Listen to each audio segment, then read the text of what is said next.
The commercialisation of Indigenous art, whether it be on the back of an airplane or on the jersey of your favourite football team, can sometimes make people forget the essential role that it plays in passing down a 40,000-year-old history and tradition in a culture that does not have a written language. Please confess. This is Emily's piece here. Yes. This is my Auntie Emily, the famous lady. Auntie Emily painted her own different story to my story. In 20 kilometres apart, we all own different stories. From the stories that her grandfather told her to the colours and materials that she used in her artworks, all of these are an indicator of the deep connection with the land that continues to drive her art. I painted this painting in 2005. And it's done with the dirt from home, ochre from home, and the ash from burning fire. During the time I was in the homes, I never picked up a paintbrush until I went back home again. After reuniting with her family, Barbara began her art career in her mid-40s. Well, it wasn't straight away, but I started to go to ceremony again and put paint on me. But the painting on the canvas, I did that in 88.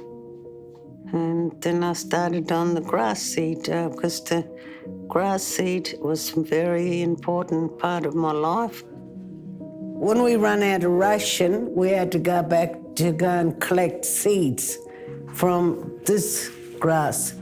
It's very important to me because I grew up on this until the age of 10 when the government come and picked me up. We was told on the sands about the importance of our country. So when we're doing this, we're not just doing it for money. We're trying to leave it for our children to understand. It's about our law. Art means so much to me. It's because it's my life. It's about my life. I don't know how to put that in words.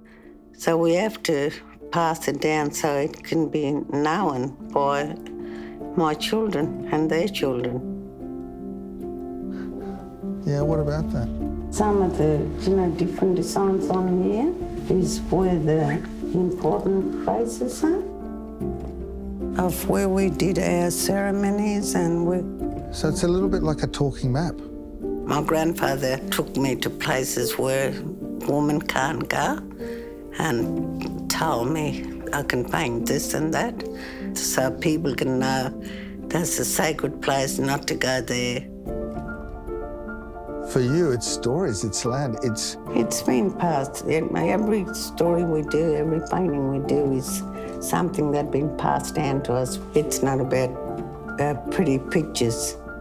It's been passed down 40,000 years.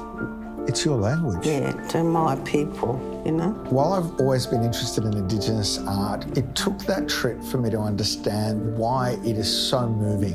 What I've seen is that each piece of art is a link in the chain of a 40,000-year-old tradition, and it's a way for people to pass on the learning and the history to the next generation. I want to teach my children about all that because today's kids are different. A lot of the Aboriginal kids are all in town and they like the life in town now. The painting I'm painting is about my place. That's what I'm painting about the country. Well, I want to keep painting until I can't move my hands anymore. Some days I get up and I can't move my fingers, even walk, But I'll paint as long as I can. Well, to me, it's about telling the story to everyone And most of my life, I didn't know where I come from. I used to go and ask people, can you find this place for me called Angarapa? I didn't know that it was called Utopia, so I couldn't find that place. I want to share it with the world. You know, I'm just an ordinary person. It doesn't make me big or anything else. I just keep doing what I've got to do. And I hope the public like the story that I'm going to tell.